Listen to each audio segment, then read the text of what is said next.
When all the world knows beauty to be beautiful, there is already ugliness. When all the world knows goodness to be good, there is already evil. Thus, to be and not to be arise mutually. Do you see that you can't have a front without a back?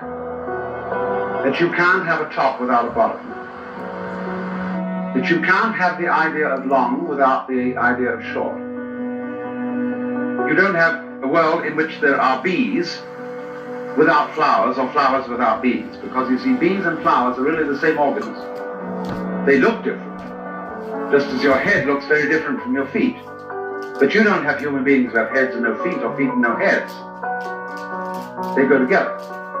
Now, of course, they are rather obviously joined by skin and bone. But bees and flowers float apart.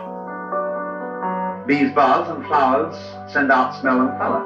But they are the same organism because they're inseparable. They require each other. So this is the whole idea of arising together.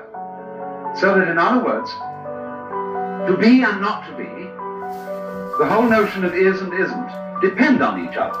Now, this is contrary to our common sense. We think that being is really there, and non-being isn't. But we are at the same moment afraid that being may end up as non-being. There's so much more non-being than there is being. In other words, there seems to be so much more space than there is solid. And since whatever is solid in the world requires energy, and since energy eventually runs out, we're afraid that it may all end up as nothing. That we may end up as nothing and everything else. And we are scared stiff of that, because we don't understand that space or emptiness and solid are two aspects of one reality.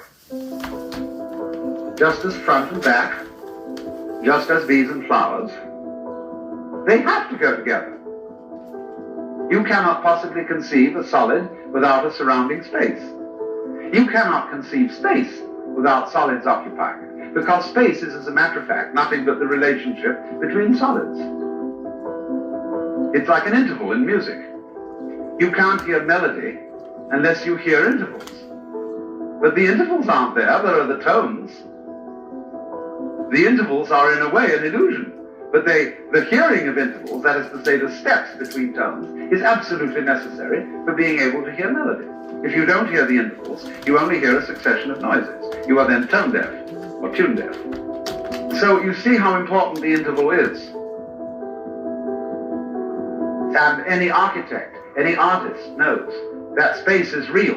We talk about the functions of space. Astronomers and physicists talk about properties of space, curved space, and so on and so forth. But in the ordinary common sense that most people have, they think space just isn't there. Solids are there. Reality is therefore identified with the solid, with the energy, and unreality with the emptiness. And there is this, therefore, fundamental anxiety that arises from the fact that the moment you know you exist, you know you could not exist. And therefore, all through one's life, there is a sort of sword of Damocles hanging over you that at any minute you might not be. Wowee, and that's a real scare. Until you understand that to be or not to be is not the question. Because to be cannot be without not being, just as not being cannot be without being. The yang and the yin. The yang means the south side of a mountain, which is in the sun. And the yin means the north side of a mountain, which is in the shade. And so they come to mean positive and negative, black and white, male and female. But you see, the whole secret is that the yin and the yang are inseparable. Let's say when we were little children and everybody taught us 1, 2, 3 and ABC, they didn't teach us the lesson of black and white. This belongs in a way in our culture to the hushed up side of things. The lesson of black and white is this. If you realize that all your senses are really one sense. A kind of touching. You touch light with your eyes. You touch air vibrations with your eardrums and get sound. Then smell is touching gases and dust in the air. Taste is touching the texture of food and things. But you realize that all sensation whatsoever is a vibration. It goes on and off. But if it goes fast enough, you don't notice the off. You only notice the on. But all things are like that, you see. On and off. And you can't have the vibration unless it's a wave pattern. The crest of the wave is on, the trough of the wave is off. Now, you can't have a wave, which is half a wave. In other words, no wave exists with a crest alone. There must be a trough. If you don't understand that, if you don't realize that on, off constitutes a unity, and although they're different, they're inseparable, like the two poles of a magnet. If you don't realize that, you get scared that off may win. And if you get scared that off may win, you start another game. The game on must win. And then the game degenerates into a fight. And you don't understand the relationship of yang and yin. So it is the inner connection, or rather the inseparability of yang and yin, which is what is meant by Tao. That's why Tao cannot be explained.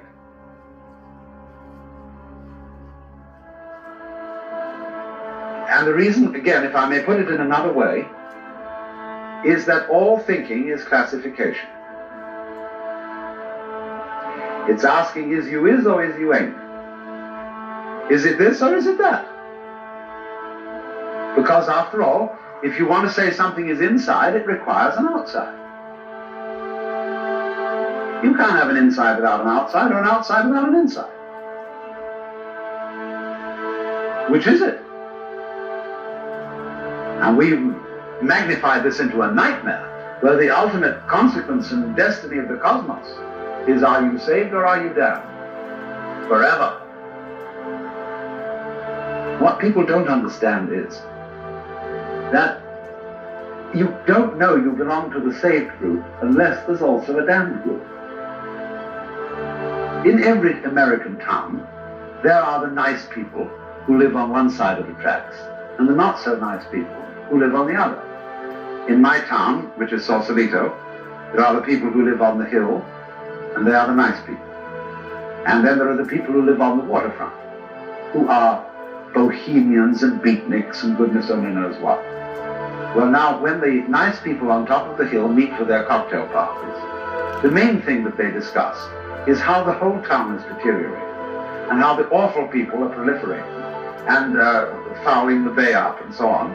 And they feel that this boosts their collective ego, because they know they're the nice people. Meanwhile, the bohemians and beatniks get together at their parties, and they play like they're the real in-group, because all those squares of bourgeoisie who live up on the hill are engaged in a business rat race, doing work which is of no interest in order that they may buy toy rocket ships and have wall-to-wall carpets and horribly clean houses.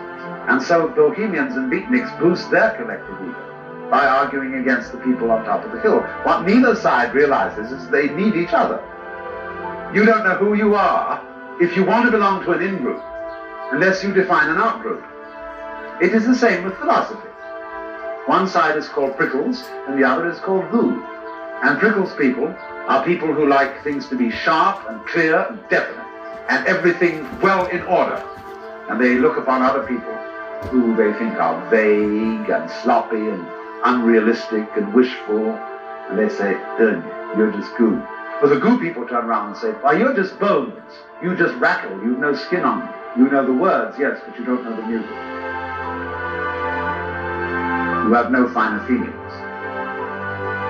Prickles people want to believe that the ultimate constituents of the material universe are particles. Goo people prefer to think of it as waves. The thing is that they don't realize that you wouldn't know the standpoint of Prickles unless you knew Goo as a contrast, and vice versa. Because the real world is Gooey Prickles and Prickly Goo. Any way you look at it. So, you see, that's just the yang and the yin. The yang is Prickles and the yin is Goo. And they're inseparable, but quite different. And the thing is that to see wisdom is to understand the secret conspiracy between the opposites, which you wouldn't know one without the other. That is, it were Tweedledum and Tweedledee agreed to have a battle, that under all explicit opposition there is implicit unity.